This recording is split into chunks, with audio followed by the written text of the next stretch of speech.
தினகரன் பேசுவதை நாங்கள் காதை போர்த்தி கண்களை மூடி வாயை போர்த்தி வேடிக்கை பார்க்க மாட்டோம். மதுரையில் அதிமுக முன்னாள் அமைச்சர் ஆர்.பி. உதயகுமார் பேட்டி. மதுரை சட்டமன்ற எதிர்க்கட்சி துணைத் தலைவர் முன்னாள் அமைச்சர் ஆர்.பி. உதயகுமார் செய்தியாளர் கூறும்போது, கோடநாடு கொலை வழக்கு விசாரணையை சிபிக்கு வசம் ஒப்படைக்கலாம் என எடப்பாடி பழனிசாமி தெரிவித்துள்ளார். எடப்பாடி பழனிசாமி மீது சுமத்தப்பட்ட பொய் வழக்குகளில் அவர் நிரபராதி என நிரூபணம் ஆகியுள்ளது. தேர்தல் காலங்களில் கோடநாடு கொலை வழக்கு குறித்து பேசி வருகிறார்கள். ஜெயலலிதா டிடிவியை தனது பிள்ளை போல வளர்த்தார். ஆனால் டிடிவி ஜெயலலிதாவுக்கு துரோகம் இழைத்து விட்டார். டிடிவி எத்தனை ஜென்மங்கள் எடுத்தாலும் அரசியல் வாழ்வில் வெற்றி பெற முடியாது.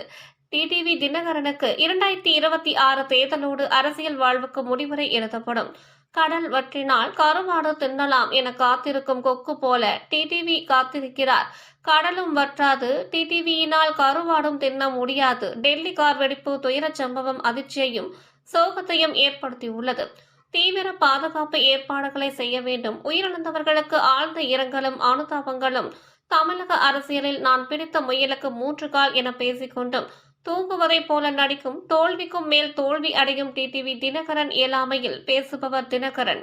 தினகரன் பேச்சுக்கு என் காட்டு இல்லையா என மக்கள் யோசிக்கின்றனர். அதிமுகவால் பதவி பெற்றோம் உயர்ந்தோம் என்பதை மறந்து தினகரன் அழித்து விடுவேன் ஒழித்து விடுவேன் என பேசி குட்டிக்கரணம் போட்டு பார்க்கிறார் தினகரன். தினகரன் என்ன வேலை செய்தாலும் இனி தமிழகத்தில் இடமில்லை என மக்கள் முடிவெடுத்து விட்டார்கள். 2024 நாடாளுமன்ற தேர்தலில் 1-2 மாதங்களுக்கு முன்புதான் கூட்டணி உறுதியானது. அதிமுக கூட்டணி பற்றி அரைவேக்காட்டு அண்ணன் தினகரன் அவசரமாக ஏதேதோ பேசி திருப்தி அடைகிறார். அதிமுக கூட்டணி பற்றி தினகரன் பேச வேண்டிய அவசியமில்லை. சம்மன் இல்லாமல் ஆஜராகிறார். அரசியல் மரபு இலக்கணம் இல்லாத தலைவர் தினகரன். கொடநாடு வழக்கில் சட்டப்படியான நடவடிக்கை எடுக்கப்பட்டது. இன்னும் கொடநாடு வழக்கு என சொல்லி தினகரன் எத்தனை நாள் பூச்சாண்டி காட்டுவீர்கள்? அதிமுகவில் இருந்து பதவி சுகத்தை அனுபவித்துவிட்டு திமுகவுக்கு செல்பவர்கள் குறித்து எங்களுக்கு கவலை இல்லை. தமிழகத்தில் மக்களாட்சி மலர செய்ய அதிமுக பாடுபடுவோம். எடப்பாடி பழனிசாமி குறித்து டிடிவி தினகரன் பேசுவதை வேடிக்கை பார்த்துக் கொண்டிருக்க மாட்டோம். எடப்பாடி பழனிசாமியை விமர்சனம் செய்வதை டிடிவி தினகரன் நிறுத்திக் கொள்ள வேண்டும். டிடிவி தினகரன் பேசுவதை நாங்கள் காதை போத்தி கண்களை மூடி வாயை போத்தி வேடிக்கை பார்க்க மாட்டோம். அதிமுகவில் அனைவரும் ஒன்றிணைவது என்பது முடிந்து போன ஒன்று. அதை பற்றி பேச வேண்டாம். திமுகவுக்கு தோல்வி பயம் வந்துவிட்டதால் எஸ்ஐஆரை எதிர்க்கிறது. திமுக எஸ்ஐஆரை வைத்து தமிழகத்தில் மக்களை குழப்பி வருகிறது. எடப்பாடி பழனிசாமி தலைமையில் அதிமுக கூட்டணி அமைப்பதை ஊடகங்களிடம் கூற முடியாது. 2026 தேர்தலுக்கு முன்னர் அதிமுக கூட்டணி முடிவு செய்யப்படும். அதிமுக கூட்டணி குறித்து யாரும் கவலைப்பட வேண்டாம். தமிழகத்தில் சட்டம் ஒழுங்கு சீர்கெட்டு உள்ளது. தமிழகத்தில் காவல்துறை முடங்கி கிடக்கிறது. முதலமைச்சரால் ஒரு நிரந்தர டிஜிபியை நியமிக்க முடியவில்லை.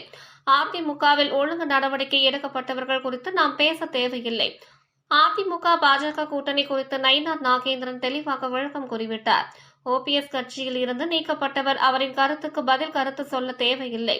திமுக மத்தியில் யார் ஆட்சிக்கு வந்தாலும் அட்டை போல ஒட்டிக்கொண்டு அமைச்சர் பதவியை பெறுவார்கள். அதிமுக பாஜகவின் இணக்கமான பயணத்தை திமுகவால் பொறுத்துக் கொள்ள முடியவில்லை. திமுக கூட்டணியில் உள்ள தலைவர்கள் கள்ள மௌனம் காக்கிறார்கள். அதிமுக தலைமையும் சிறுமைப்படுத்தி பேசுவதோடு அழித்து விடுவேன் ஒழித்து விடுவேன் என்று அவரும் ஏறத்தாழ 9 ஆண்டுகளுக்கு மேலே உதாரணத்துத்தான் பார்க்கிறார். ஆனால் அதை நம்பத்தான் இங்கே யாரும் தயாராக இல்லை. நீங்கள் என்ன குட்டிக்கரணம் அடித்தாலும் உங்களுக்கு இனிமேல் தமிழக அரசியலிலே இடமில்லை என்பதுதான் மக்கள் கடந்த தேர்தல்களிலே அவருக்கு அளித்திருக்கிற தீர்ப்பு. பாரத ரத்னா புரட்சி தலைவர் ஆரம்பித்த கட்சி, அம்மா உயிரையே கொடுத்து வளர்த்த கட்சி, இருவரும் தெய்வங்களின் மறு வடிவமாக புரட்சி தலைவர் எடப்பாடியார் அவர்கள் தன்னை அர்ப்பணித்து தொண்டர்களின் கட்சியை ஒரு சாமானிய தொண்டராக அர்ப்பணிப்பு உணர்வோடு புரட்சி தலைவர் ஐயா எடப்பாடியார் அவர்கள் அனைத்து இந்திய அண்ணா திராவிட முன்னேற்ற கழகத்தை தலைமையேற்று வழிநடத்தி வருவது ஜனநாயகத்தினுடைய பெருமை மிகு அடையாளம் என்று இந்த உலகம் சொல்லுகிறது. இந்திய திருநாடே சொல்லுகிறது. தாய் தமிழ்நாட்டில் 8 கோடி உலக தமிழர்கள் சொல்லுகிறார்கள். இனி அனைத்து இந்திய அண்ணா திராவிட முன்னேற்ற கழக சாமானிய தொண்டரின் தலைமையிலே தான் புரட்சி தமிழர் எடப்பாடியுடைய தலைமையில அனைத்து இந்திய அண்ணா திராவிட முன்னேற்ற கழகம் புதிய சகாப்தம் படைக்கும். இதை இந்த தமிழகம் உருவாக்கும், தமிழக மக்கள் உருவாக்குவார்கள். இதை பொறுத்து கொள்ள முடியாது. தினந்தோறும் தொலைக்காட்சிக்கு முன் உட்கார்ந்து கொண்டு எந்த மக்கள் பணியை பற்றி சிந்திக்காமல் இன்றைக்கு டிடிவி தினகரன் அவர்கள் ஒப்பாரி வைத்து வருவதை யாரும் ஏற்றுக்கொள்ளவில்லை. உங்களுக்கு தம்பியாக இருந்து சொல்லுகிறேன், உங்க டைட்டிலை மாத்துங்க, உங்களுடைய டைலாக் மாத்துங்க. உங்க 70mm ரீல் படம் தமிழ்நாட்டுல அப்பயாவது எடுபடுதா ஓடுதா என்று பார்ப்போம். அதை விடுத்து அரைத்த மாவையே தினந்தோறும் நீங்கள் அரைத்துக் கொண்டே இருந்தால் பார்ப்பதற்கும் கேட்பதற்கும் யாரும் தயாராக இல்லை என்பதை உங்களுக்கு தெரிவித்துக் கொண்டு, அனைத்து இந்திய அண்ணா திராவிட முன்னேற்ற கழகத்துடைய கூட்டணியை பற்றி நீங்கள் ஏன் நீலிக்கண்ணீர் வடிக்கிறீர்கள் என்று நமக்கு தெரியவில்லை. அவருக்கு சிறு விளக்கத்தை தெரிவிக்க கடமைப்பட்டிருக்கிறேன். 2019 நாடாளுமன்ற தேர்தலுக்கு 1 மாதம் 2 மாதத்திற்கு முன்புதான் கூட்டணியை இறுதி செய்தார் பொதுச் செயலாளர் புரட்சி தமிழர் எடப்பாடியார் அவர்கள். அதற்கு பிறகுதான் அனைத்து இந்திய அண்ணா திராவிட முன்னேற்ற கழகம் களம் கண்டது. அதே போன்று 2021 சட்டமன்ற தேர்தலிலே குறுகிய கால அந்த அவகாசத்திலே தான் தேர்தல் கூட்டணி உடன்பாடு ஏற்பட்டு அண்ணா திராவிட முன்னேற்ற கழகம் களம் கண்டது. நீங்கள் எல்லோரும் அதை நன்றாக அறிவீர்கள். நாங்கள் 75 பேர்கள் அண்ணா திராவிட முன்னேற்ற கழகம் கூட்டணியிலே வெற்றி பெற்று பிரதான எதிர்கட்சியாக இன்றைக்கு மக்களுக்கு சேவையாற்றிக் கொண்டிருக்கிறோம் புரட்சி தமிழர் எடப்பாடியுடைய தலைமையிலே. அதே போன்று நடந்து முடிந்த 2024 நாடாளுமன்ற தேர்தலிலும் 1-2 மாதங்களுக்கு முன்புதான் பொதுச் செயலாளர் தேர்தல் கூட்டணி இறுதி செய்யப்பட்டு தேர்தலில் அனைத்து இந்திய அண்ணா திராவிட முன்னேற்ற கழகம் களம் கண்டது. இப்போது 2026 சட்டமன்ற தேர்தலிலும் ஜனவரி மாதத்திலே தான் கூட்டணியை தலைவர்கள் இறுதி செய்வார்கள். அதற்குள்ளாக அறவேக்காடு அண்ணன் அவசரமாக ஏமாற்ற பார்த்தீர்கள், அப்படி போய்விட்டது இப்படி போய்விட்டது என்று தனக்குத்தானே அவர் திருப்தி அடைந்து கொண்டிருக்கிறார்கள். நாட்டிலே என்ன நடக்கிறது என்றே தெரியாத ஒரு கட்சிக்கு ஒரு தலைவர் என்றால் அது இவராகத்தான் இருக்கும். ஆகவே அண்ணா திராவிட முன்னேற்ற கழகத்தினுடைய கூட்டணியை பற்றி செயல்பாடுகளை பற்றி நீங்கள் நீலிக்கண்ணீர் வடிக்க வேண்டிய அவசியம் இல்லை. இதுல என்ன பிரச்சனை என்றால் சம்பந்தம் இல்லாமல் சம்மன் இல்லாமல் ஆஜராகிற இந்த தலைவர் நிச்சயமாக ஒரு அரசியல் மரபுக்கும் இலக்கணத்திற்கும் உரியவராக ஒரு இலக்கணத்தோடு செயல்படுகிற ஒரு அரசியல்வாதிகளுக்கு அழகல்ல. மேலும் கொடநாடு வழக்கு சட்டத்தின் ஆட்சி நடத்திய எடப்பாடியார் சட்டப்படி அனைத்து நடவடிக்கைகளும் எடுத்ததை இந்த நாட்டு மக்களும் நன்கறிவார்கள். எப்போது பார்த்தாலும் கொடநாடு வழக்கு என்னாச்சு என்று பூச்சாண்டி எத்தனை நாளைக்குத்தான் காட்டுவீர்கள்? அதற்காகத்தான் புரட்சி தமிழர் எடப்பாடியார் அவர்கள் சேலம் பொதுக்கூட்டத்திலே கொடநாடு வழக்கை காட்டி பூச்சாண்டி காட்ட முடியாது என்று விளக்கம் அளித்ததோடு மட்டுமல்ல, மதுரையிலே பத்திரிகையாளர் சந்திப்பிலே விமான நிலையத்திலே நாங்கள் எல்லோரும் அவரோடு இருக்கிற போதுதான் மாண்புமிகு கூட்டுறவுத்துறை அமைச்சர் முன்னாள் கூட்டுறவுத்துறை செல்லூர் ராஜ் அவர்கள், அண்ணன் டிவி ராஜேஷ் சிதப்பா அவர்கள், நாங்கள் எல்லாம் தலைமை கழக நிர்வாகிகள் எல்லாம் இங்க இருக்கிற சரவணன், இங்க இருக்கிற தமிழரசன், இங்க இருக்கிற அன்னபூர்ணம் தங்கராஜ், ராமகிருஷ்ணன், இங்க இருக்கிற ஏகேபி, இங்க இருக்கக்கூடிய வெற்றிவேல், இங்க இருக்கக்கூடிய திருப்பதி உள்ளிட்டவர்கள் எல்லாம் இருக்கிற போதுதான் பகிரங்கமாக பத்திரிகையாளர் சந்திப்பிலே சொன்னார், கொடநாடு வழக்கு விசாரணையை சிபிஐயிடம் ஒப்படைக்க வேண்டியதுதானே, சட்ட நடவடிக்கை மக்கள் மீதும் ஜனநாயகத்தின் மீதும் சட்டத்தின் மீதும் நம்பிக்கையோடு அந்த கோரிக்கை வைத்தார்கள். இது குறித்து இதுவரை யாரும் அதை பற்றி பேசுவதில்லை, வாயும் திறப்பதில்லை. எப்படி பருவமழை காலத்திலே புயலை பற்றி பேசி வருவார்களோ அதே போல இந்த அரசியல் பருவமழையாக எப்போதாவது அவர்களுக்கு தோன்றினால் இந்த கொடநாடு வழக்கு என்று சொல்வார்கள். ஆகவே இந்த அரசியல் பருவமழையிலே கொடநாடு வழக்கை என்ற புயலை நீங்கள் எத்தனை முறை கிளப்பினாலும் சட்டத்தின் துணை கொண்டு மக்களின் ஆதரவோடு இந்த கொடநாடு வழக்கு புயலை மடியிலே கனமில்லை, வழியிலே பயமில்லை என்று மக்களினுடைய ஆதரவோடும், ஏனென்றால் பலமுறை அவர் மீது சுமத்தப்பட்ட பொய் வழக்குகள் எல்லாம் நீதிமன்றத்திலே நின்று சட்டத்தின் துணை கொண்டு அவர் நிரபராதி என்று அவர் மீது அரசியல் காழ்ப்புணர்ச்சியோடு தொடுக்கப்பட்ட பொய் வழக்குகளிலிருந்து விடுதலை பெற்றிருக்கிறார். நிரபராதி என்று தீர்ப்பை பெற்றிருக்கிறார்.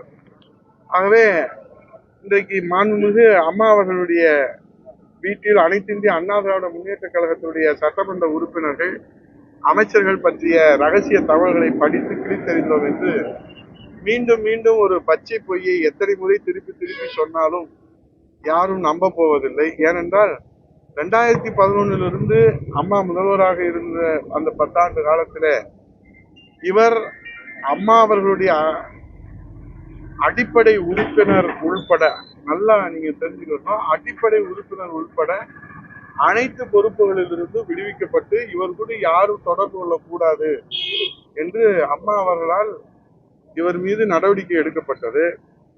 ஆகவே அம்மா அவர்களின் வீட்டு வாசற்படியே மிதிக்க முடியாத சூழ்நிலையில் தலைமறைவு வாழ்க்கை வாழ்ந்து வந்தார் என்பது எல்லோருக்கும் தெரியும். அப்படி இருந்தும் இவருக்கு முகவரி கொடுத்த கட்சியையும் கட்சி தொண்டர்களையும் தலைமையையும் சிறுமைப்படுத்துவதை எப்படி ஏற்றுக்கொள்ள முடியும்? ஒன்றை நான் அண்ணன் அவர்களுக்கு சொல்லுகிறேன், உங்களை பிள்ளை போல் வளர்த்தார்களே புரட்சி தலைவி இதய தெய்வம் அம்மா அவர்கள், அந்த தெய்வ தலைவிக்கு நீங்கள் என்ன கைமாறு செய்தீர்கள் என்பது அண்ணா திராவிட முன்னேற்ற கழக தொண்டர்களும் நன்கு அறிவார்கள், இந்த தமிழ்நாட்டு மக்களும் நன்கு அறிவார்கள். உங்களை பிள்ளை போல் வளர்த்து ஆளாக்கிய அம்மா அவர்களுடைய பதவிக்கே ஆசைப்பட்டு நீங்கள் அம்மா அவர்களுக்கு செய்த துரோகம் கடவுள் அம்மாவிடத்திலே காட்டி கொடுத்த காரணத்தினால அம்மா அவர்களுக்கு செய்திட்ட துரோகத்திற்காக நீங்கள் இந்த பிறவியில் மட்டுமல்ல, இனி எத்தனை பிறவிகள் எடுத்தாலும் அரசியலிலே நீங்கள் ஒரு நாளும் வெற்றி பெற முடியாது, பொது வாழ்க்கையிலே வெற்றி பெற முடியாது. ஏனென்றால் நீங்கள் அம்மாவுக்கு செய்த அந்த பாவம், அதிலிருந்து நீங்கள் ஒரு நாளும் தப்பிக்க முடியாது. இந்த பிறவியில் மட்டுமல்ல, நீங்கள் எத்தனை குட்டிகரணம் அடைத்தாலும் அம்மா அவர்களுக்கு செய்த பாவத்திலிருந்து, அந்த பாவ புண்ணியத்தினுடைய தீர்ப்பிலிருந்து நீங்கள் ஒரு நாளும் தப்பிக்க முடியாது.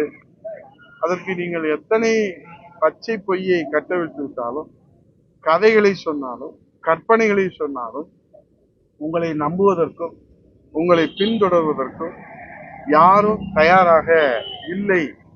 உங்களை நம்பி இனி யாரும் பின்தொடரப் போவதில்லை. தமிழ்நாட்டு மக்களும் உங்களை ஏற்றுக்கொள்ளப் போவதில்லை.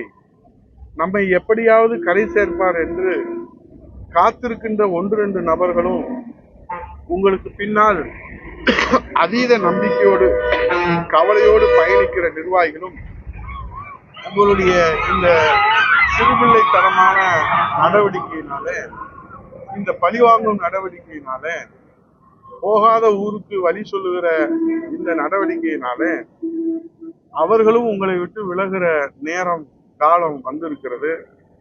ஆகவே 2026 தேர்தலோடு உங்கள் அரசியல் பயணத்திற்கு முடிவுரை எழுதுவதற்கு மக்கள் தயாராகிவிட்டார்கள். நீங்கள் இப்போதாவது இது பற்றி உணர்வதற்கு, சிந்திப்பதற்கு கொஞ்சம் நேரம் ஒதுக்குங்கள். கடல் வற்றி கருவாடு தின்னலாம் என காத்திருந்த கொக்கு, கடல் வற்றி கருவாடு தின்னலாம் என்று காத்திருந்த கொக்கு, கடல் எப்ப வத்துறது, கருவாடு எப்ப கிடைக்கிறது? அது மாதிரிதான் இந்த டிடிவி தினகரன் அவர்கள் கடல் வற்றி கருவாடு தின்னலாம் என காத்திருந்த கொக்கு குடல் வற்றி இறந்து போனதை போல இன்றைக்கு பகல் கனவு கண்டுகொண்டு இன்றைக்கு அவதூறு பேசுவதே தன்னுடைய அரசியலுடைய கடமையாக நினைத்து பேசி வருகிற அண்ணன் அவர்களே, ஒரு டைட்டிலை மாற்றுங்க, ஒரு சப்ஜெக்டை மாற்றுங்க, உங்களுடைய டைலாக்கை மாற்றுங்க. மக்களுக்கு ஏதாவது சேவை செய்ய முடிகிறதா என்று சிந்திங்க. இப்ப கொக்குடைய நிலைமை தான் உங்களுக்கு ஏற்பட்டிருக்கிறது என்பதை, கடலும் வத்தாது, கருவாடும் கிடைக்காது, குடல் வச்சு செத்து போன அந்த கொக்கினுடைய நிலைமையிலே தான் நீங்கள் விரக்தியின் உச்சத்திலே, துயரத்தின் உச்சத்திலே நீங்கள் பேசுகின்ற அந்த இயலாமையின் வெளிப்பாடை தமிழ்நாட்டு மக்கள் புரிந்து கொள்வார்கள். ஆகவே மக்களுக்கு ஏதேனும் சேவை செய்ய முயற்சி செய்யுங்கள் என்று சொல்லி புரட்சி தமிழர் ஐயா எடப்பாடியார் அவர்களை பற்றி நீங்கள் இனியும் தொடர்ந்து விமர்சித்தால் அது ஒரு நல்ல அரசியல்வாதிக்கு அழகல்ல. ஏனென்றால் புரட்சி தமிழர் ஐயா எடப்பாடியார் அனைத்திந்திய அண்ணா திராவிட முன்னேற்ற கழகத்திற்கு கிடைத்த பொக்கிஷம். அவர் கிடைத்திருக்காவிட்டால் என்ன ஆயிருக்கும் என்று சொன்னால், அனைத்திந்திய அண்ணா திராவிட முன்னேற்ற கழகத்துல சுதந்திர வரலாறு, அம்மாவுடைய மறைவுக்கு பிறகு சுதந்திர வரலாறு முடிவுரை எழுதப்பட்டிருக்கும். புரட்சி தமிழர் ஐயா எடப்பாடியார் அவர்கள் அண்ணா திராவிட முன்னேற்ற கழகத்திற்கு கிடைத்திருக்காவிட்டால் இப்போது தொண்டர்கள் சுவாசிக்கிற சுதந்திர காற்றுக்கு முடிவுரை எழுதப்பட்டிருக்கும். இப்போது தொண்டர்களுக்கு இருக்கின்ற இந்த சுதந்திரத்தை பேணி காத்திடதான் புரட்சி தமிழர் வருங்கால முதலமைச்சர் ஐயா எடப்பாடியார் அவர்களை கருத்தை நாம் எல்லோரும் வலுப்படுத்த இன்னும் களத்திலே கவனமாக கடுமையாக உழைக்க வேண்டிய தருணம் இது என்பதை 2 கோடி தொண்டர்களும் நாங்கள் சிந்தையிலே வைத்து உழைத்துக் கொண்டிருக்கிறோம். மக்களை சந்தித்துக் கொண்டிருக்கிறோம். களத்திலே மக்கள் பணி ஆற்றிக் கொண்டிருக்கிறோம். ஆக இந்த ஜனநாயக வாய்ப்பை ஒவ்வொரு தொண்டர்களும் சிந்தித்து சீர்தூக்கி பார்த்து வலிமைப்படுத்திட வருங்கால முதலமைச்சர் புரட்சி தமிழர் ஐயா எடப்பாடியார் தலைமையை இன்னும் வலிமையாக பலமாக நாம் வலிமைப்படுத்த நாம் உழைக்க வேண்டும். இதில மாற்று கருத்து கொண்டிருக்கிற அதிகாரத்தை அனுபவித்த 1-2 பேர்களுடைய நபர்களின் நடவடிக்கையாலே ஒரு சலசலப்பை ஏற்படுத்தி விடலாம் என்று யாரேனும் நினைப்பார்களானால் அதை பற்றி அண்ணா திராவிட முன்னேற்ற கழக தொண்டர்கள் பொருட்படுத்த வேண்டிய அவசியம் இல்லை. முடிந்து போன அரசியல் கதைகளை பற்றி விவாதிக்க வேண்டிய அவசியம் இல்லை. அதை பற்றி தேவையும் இல்லை. ஆகவே கவனமுடன் களத்திலே அரசியல் எதிரிகளான நம்முடைய அரசியல் எதிரிகளான பாரத ரத்னா புரட்சி தலைவர் எம்ஜிஆர் அடையாளம் காட்டிய, புரட்சி தலைவி அம்மா அவர்கள் அடையாளம் காட்டிய திராவிட முன்னேற்ற கழகத்தை புரட்சி தமிழர் வருங்கால முதலமைச்சர் எடப்பாடியுடைய தலைமையிலே நாம் ஆற்றலோடும் வலிமையோடும் உழைப்போடும் எதிர்கொள்வோம்.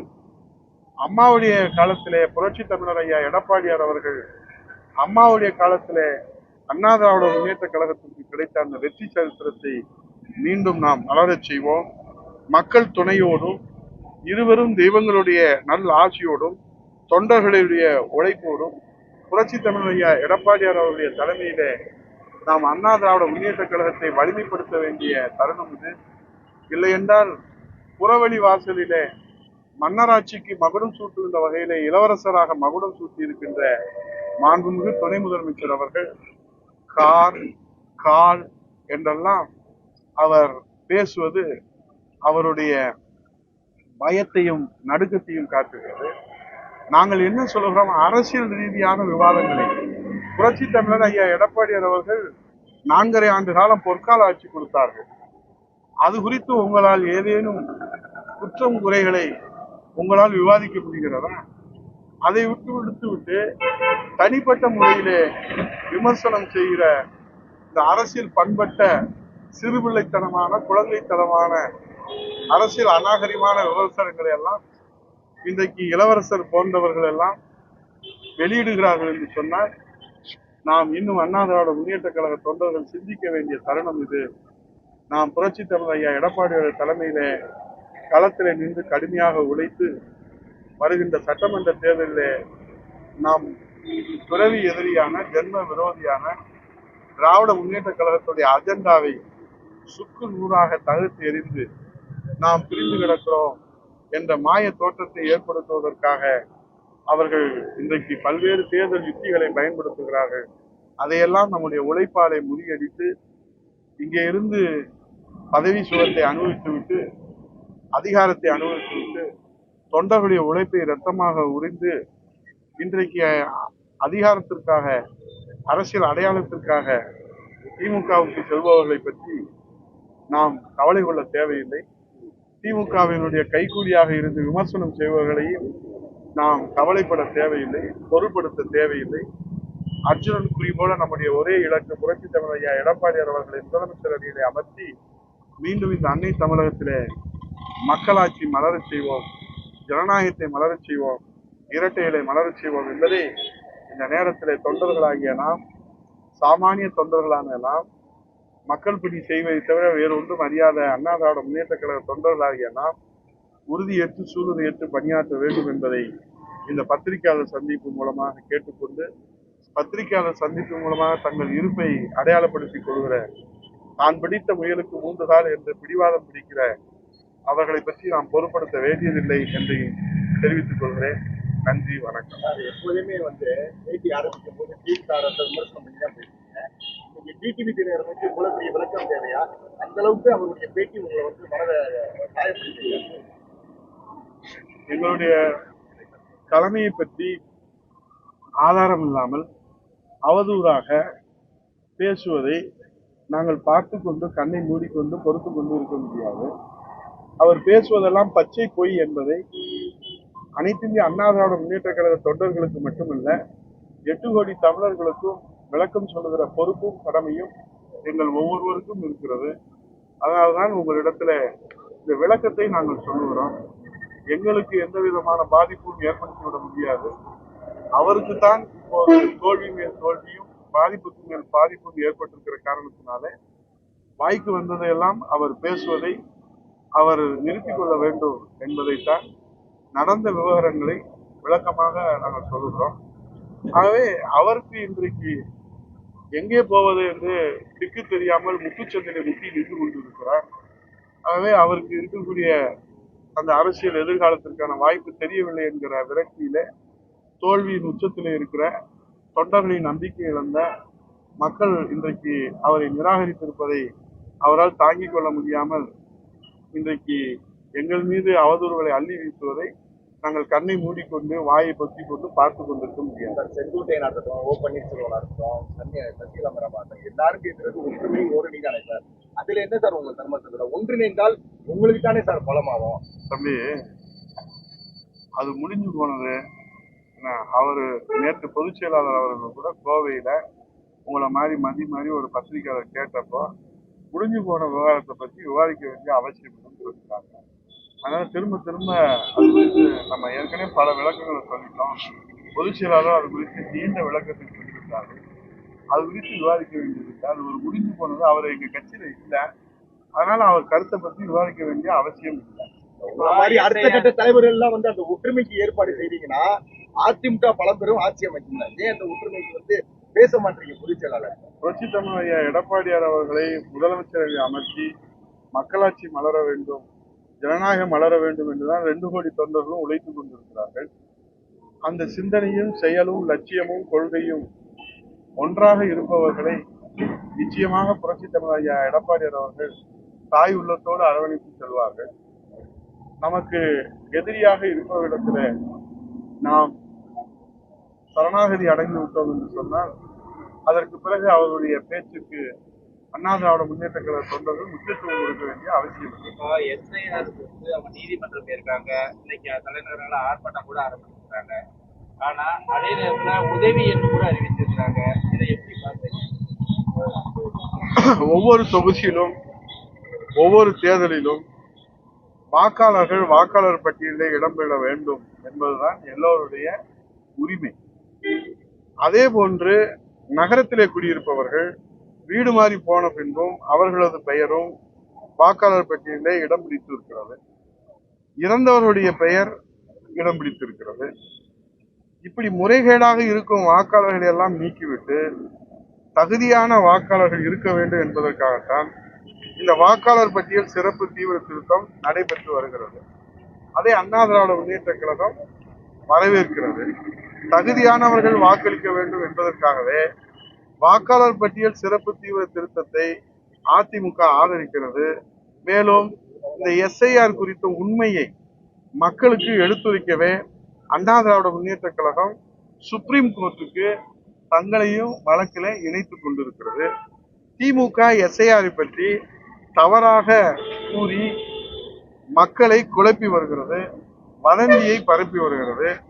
நான் ஒரே கேள்விதான் மாநில முதலமைச்சர் அவர்கள் இது குறித்து வீடியோ வெளியிட்டார்கள், இது குறித்து அறிக்கை வெளியிட்டார்கள், மாவட்ட செயலர் கூட்டத்தில் அறிவுரை வழங்கினார்கள்.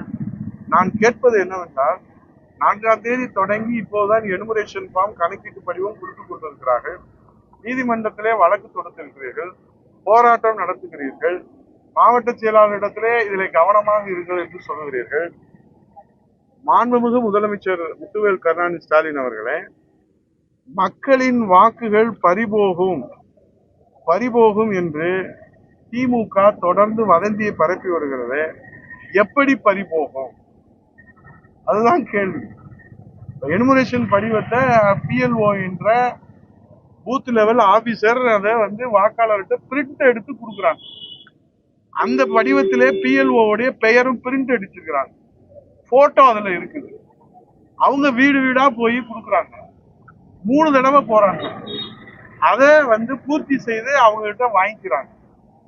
அப்போ இதுல எந்த இடத்துல பறிபோகும் அப்படின்னு மாண்புமிகு முதலமைச்சர் அவர்கள் மக்களுக்கு விளக்கம் சொல்லணும். ஏன்னா ஒரு பொறுப்பான பதவியில் இருந்துட்டு ஒரு ஆதாரமே இல்லாம பூதாகரமா வாக்குகள் பறிபோகும், உரிமை பறிபோகும், உரிமை நிலைநாட்டுறோம் அப்படின்னு சொல்றத தோலுரித்து காட்டதான் இன்னைக்கு உச்ச நீதிமன்றத்துல மாண்புமிகு பொதுச் செயலாளர் புரட்சித் தலைவர் எடப்பாடி அவருடைய அறிவுரையின்படி அதிமுக வழக்கை நாங்க இன்னைக்கு அதுல தேர்ந்தெடுக்கிறோம். இதுவரை 8 முறை இந்த SIR களப்பணி நடைபெற்றிருக்கிறது. அப்போதெல்லாம் எதிர்ப்பு தெரிவிக்காத திமுக இப்போது இந்த கள்ள ஓட்டை காப்பாற்றுவதற்காக முடியாமல் போய்விடுமோ என்பதற்காகத்தான் இந்த வதந்தியை பரப்புகிறார்களா என்கிற கேள்வி எழுந்திருக்கிறது. ஆகவே திமுகவுக்கு தோல்வி பயம் வந்துவிட்ட காரணத்தினால இந்த காரணங்களை தேடி அவர்கள் வதந்தி பரப்புவதாகத்தான் மக்கள் பேசிக் கொள்கிறார்கள். வருவாங்க அப்படின்ற ஒரு எதிர்பார்ப்பை சொல்லிட்டு இருந்தீங்க. இப்போ அதிமுக தலைவர்கள்லாம் விஜய் நேரடியாக விமர்சிக்க ஆரம்பிச்சாங்க. குடும்பத்தை வச்சு ஒரு கட்டமைப்பு எடுக்கிற மாதிரி காமிக்கிறாங்க. விமர்சனத்தை வைக்கிறது வழியா அவரு வரலைங்கிற மாதிரி பொருளாகுதா? உங்களுக்கு என்ன வேணும்? இதெல்லாம் நான் இன்ன வரைக்கும் 1 மணி நேரம் பேசியிருக்கிறேன். இது சம்பந்தமான கேள்வியை நீங்க கேளுங்க. நான் தான் விளக்கமா சொல்லிட்டேன். 2019 எப்ப முடிவெடுத்தோம், 2021 எப்ப முடிவெடுத்தாரு, 2024 எப்ப பொதுச் செயலாளர் முடிவெடுத்து தேர்தலில் போனோம், இப்ப 2026 ஜனவரியில அவர் நல்ல முடிவு எடுப்பாரு, மெகா கூட்டணி அமைப்பாருங்கிறது பொதுச் செயலாளர் பலமுறை சொல்லி இருக்கிறாரு. நீங்க காலில் சுடுதண்ணி ஊற்றிக்கிட்டு அவசரப்பட்டு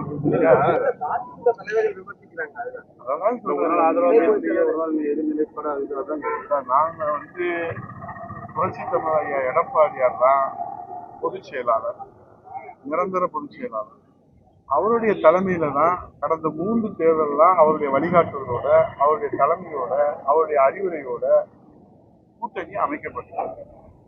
அதே போன்றுதான் இந்த தேர்தலிலும் புரட்சி தமிழர் வருங்கால முதலமைச்சர் எடப்பாடியார் அவர்களுடைய வழிகாட்டுதலோடும் அறிவுரை பற்றியும் அவருடைய தலைமையில கூட்டணி அமைவதற்கு களப்பணிகள் தீவிரமாக நடந்து கொண்டிருப்பதையெல்லாம் ஊடகங்களிலே நாம் வெளிச்சம் போட்டு விவாதிக்க முடியாது.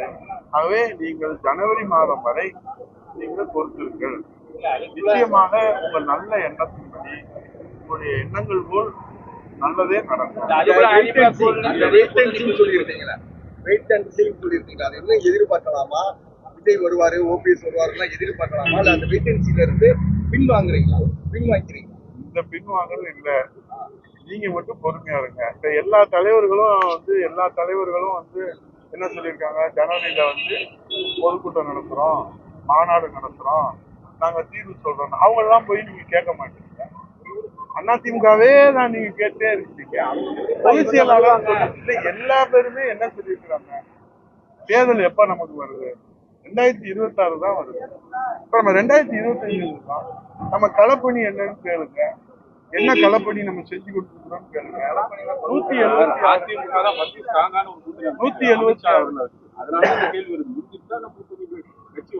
176 சட்டமன்ற தொகுதிகளில் எழுச்சி பயணத்தை புரட்சி தமிழர் எடப்பாடியார் மக்களை சந்திச்சிருக்காரு. இதை பத்தி நீங்க கேள்வி கேட்கிறீங்களா?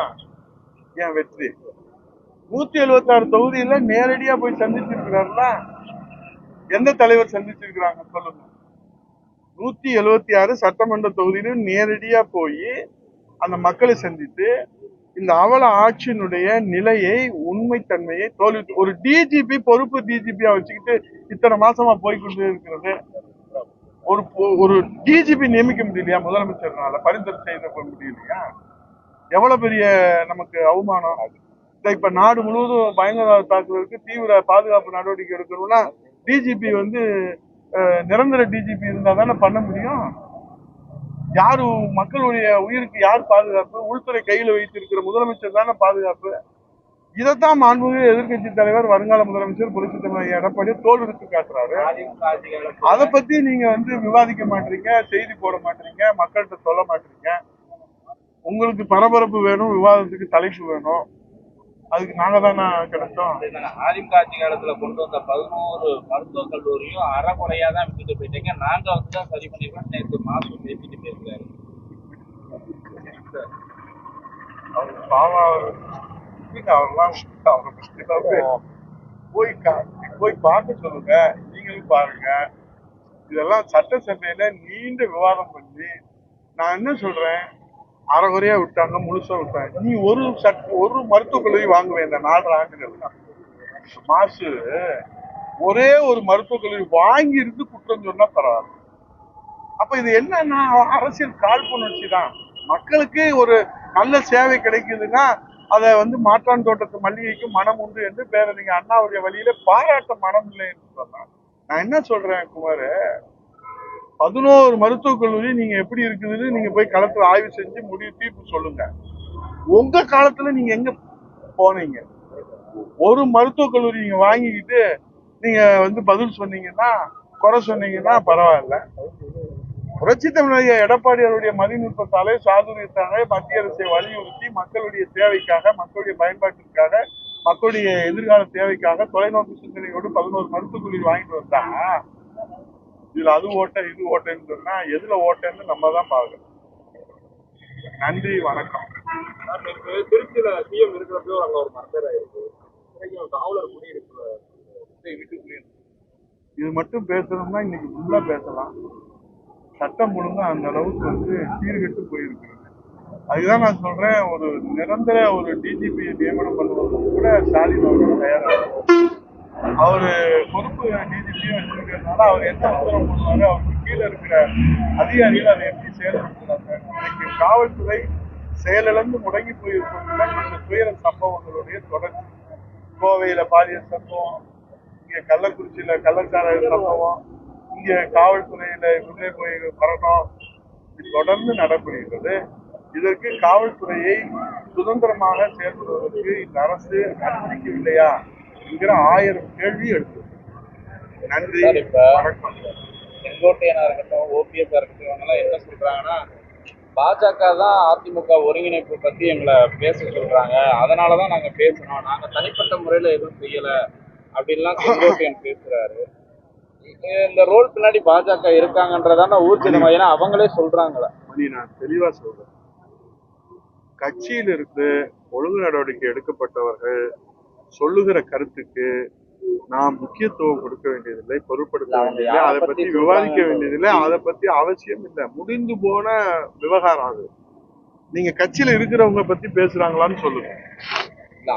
கட்சியில இருக்கிறவங்க, பொதுச் செயலாளர் புரட்சித் தலைவர் எடப்பாடியார் அவருடைய வழிகாட்டுதல்படி மக்கள் சேவை செய்கிற ஒரு தொண்டர் யாரேனும் கருத்து சொன்னால் அதற்கு உரிய விளக்கத்தை நீங்க கேட்பது நியாயம். கட்சியில இருந்துட்டு பேசினால் உடனடியா நீக்கப்படாமல் அமைதி காத்துறாங்கன்னு சொல்றாங்க. கடமை, கண்ணியம், கட்டுப்பாடு பேரறிஞர் பெருந்தகை அண்ணா அவர்கள் கற்றுக் கொடுத்த அந்த வழியிலே தான் அண்ணா திராவிட முன்னேற்ற கழக தொண்டர்கள் கழக பணியும் மக்கள் பணியும் மகேசன் பணியாக செய்து கொடுத்தாங்க. செங்கோட்டையனோட 6 பேர் பேசுனதா சொல்றாங்க. அவங்க எல்லாம் குறித்து ஏன்னா கடிதங்கள்லாம் வேற நிறைய பேர் ஆதரவா எழுதிருக்கா. அடிச்சு கேட்டாலும் நான் இதுதான் சொல்றேன், அடிச்சு கேட்பான்னு சொல்லிடாத மாதிரி. நீங்க இதுல என்ன உங்களுக்கு வேணும்? நடவடிக்கை எடுத்தவருடைய கருத்து முடிந்து போன விவகாரம், அதை பத்தி இப்ப கூட நாம் விவாதிக்க வேண்டிய அவரே சொல்றாரு, என்கிட்ட பேசுறாங்க, பாஜக தலைமை என்கிட்ட பேசுறாங்கன்னு. அது குறித்து நீங்க அவர்கிட்ட தான் கேட்கணும். நீங்க கூட்டணியில இருக்கீங்களா? ஏன்னா உங்களோட கூட்டணியில இருக்கும்போது அவங்களோட பேசுறது சரியா வரும். இது குறித்து நயினார் நாகேந்திரன் அவர்கள் இப்ப நீங்க பாரதிய ஜனதா கட்சி சொல்றதுனால அந்த மாநில தலைவர் நயினார் நாகேந்திரன் அவர்கள் தெளிவா ஒரு விளக்கம் சொல்லியிருக்கிறார். அதை நீங்க மக்கள்கிட்ட கொண்டு போங்க. அவர் தான் விளக்கம் சொல்லியிருக்காரு. கட்சியுடைய தலைவர் அவர் தான், அவர் தானே சொல்லியிருக்கிறாரு. இப்ப நாங்க அதிமுகவுடைய சாமானிய தொண்டர், அவர் சொல்ற இதுக்கெல்லாம் நாங்க எப்படி விளக்கம் சொல்ல முடியும்? அவர் கட்சியில இருந்து ஒழுங்கு நடவடிக்கை எடுக்கப்பட்டு கட்சியில இருந்து நீக்கப்பட்டவர். அவர் எங்க கட்சியிலே இல்ல. அதிமுகவுக்கு அவர் நீக்கப்பட்டாரு. ஒழுங்கு நடவடிக்கை பொதுச் செயலாளர் எடுத்திருக்காரு. அவர் கருத்துக்கு போய் நான் எப்படி பதில் சொல்லிட்டு இருக்க முடியுமா? எனக்கு அதுக்கு எந்த சம்பந்தம் இதெல்லாம் குறிப்பிட்டுதான் எனக்கு மட்டும் இல்ல. சார், இதெல்லாம் குறிப்பிட்டுதான் சிஎம் என்ன சொல்றாருன்னா, டெல்லியில தான் உங்களுக்கு பிக் பாஸ் இருக்காங்க, அந்த பிக் பாஸ்க்கு ஆமாம்பா சொல்றவர் தான் எடப்பாடி அப்படின்னு நேற்று கூட பேசுறாரு. நீங்க பாரதிய ஜனதா கட்சியினுடைய கூட்டணி வச்சிருந்தப்ப, காங்கிரஸோட கூட்டணி வச்சிருந்தப்ப உங்களுக்கு பிக் பாஸ் யாரு? நீங்க பாரதிய ஜனதா கூட்டணியில மதிப்புக்கு மரியாதைக்குரிய மத்திய அமைச்சர் முரசொலி மாறன் அவர்கள் அவர் உயிர் இழந்து இடுகாட்டுக்கு முன்னாள் பாரத பிரதமர் அவர்கள் வாஜ்பாய் அவர்கள் வருகிற வரை கூட்டணியில இருந்துவிட்டு அதற்கு பிறகு கூட்டணியில இல்லை என்று விமர்சித்தவர்கள், பஞ்சாரி பரதேசிகள் என்றெல்லாம் விமர்சித்தவர்கள், நேரத்துக்கு தகுந்த மாதிரி விமர்சித்தவர்கள், 17 ஆண்டுகள் மத்தியிலே யார் ஆட்சிக்கு வந்தாலும் அவர்களோடு அட்டை போல் ஒட்டி கொண்டு மத்திய அமைச்சர் பதவியை வகித்தது திமுக தானே தவிர அதிமுக அல்ல. தமிழகத்தினுடைய உரிமைக்காக அம்மா அவர்கள் மிக மன உறுதியான முடிவை எடுத்திருக்கிறார்கள். திமுக அதிகாரம் மையமாக வைத்துத்தான் முடிவு எடுப்பார்கள். அதனால்தான் அவர்கள் பாரதிய ஜனதா கட்சி ஆட்சி அமைத்தாலும் மத்திய அமைச்சர்கள் இருப்பார்கள், காங்கிரஸ் அமைச்சரவை அமைத்தாலும் மத்திய அமைச்சர்கள் இருப்பார்கள். இப்போதும் அவர்கள் முயற்சி செய்கிறார்களா என்று ஆண்டவனுக்கு தான் வெளிச்சம், நமக்கு தெரியாது. அதனால நீங்க திரும்ப திரும்ப அதை பத்தி கேட்காதீங்க. ஏன்னா உங்களுக்கு வரலாறு தெரியும். அவர்கள் நேரத்துக்கு நேரம் அவர்கள் பேசுவாங்க. பாரதிய ஜனதாவோட கூட்டணி எதற்காக வைத்தீர்கள்? மத்திய அமைச்சரவையிலே ஏன் இடம் பெற்றீர்கள்? மத்திய அமைச்சரவையிலே உங்கள் அமைச்சர்கள் இடம் பெற்றார்களா இல்லையா? 14 ஆண்டுகள் தொடர்ந்து இருந்துட்டு நீங்கள் இப்போது யோக்கியம் வர செம்பட்டு உள்ளவங்க மக்கள் நம்ப மாட்டாங்க. உங்களுக்கு என்ன தெரியுமா? பாரதிய ஜனதா கட்சியோடு அண்ணா திராவிட முன்னேற்ற கழகம் ஒரு நல்ல இணக்கமான பயணத்தை, அரசியல் பயணத்தை உங்களால் பொறுத்துக் கொள்ள முடியும். மாநில தலைவர் நயினார் நாகேந்திரன் அவர்கள் புரட்சி தமிழர் ஐயா எடப்பாடி அவர்களை முதலமைச்சர் அணியில் அமர்த்துவதுதான் லட்சியம் என்று சொல்லுகிறார். உங்க கூட்டணியில யாராவது ஒரு தலைவர்கள் அப்படி சொல்றாங்களான்னு பாருங்க. எல்லாருமே கள்ள மௌனத்திலே இருக்கிறார்கள். அந்த மௌனம் கலைந்தால் பூனை குட்டி வெளியே வரும். அவசரப்படாதீர்கள். நன்றி, வணக்கம்.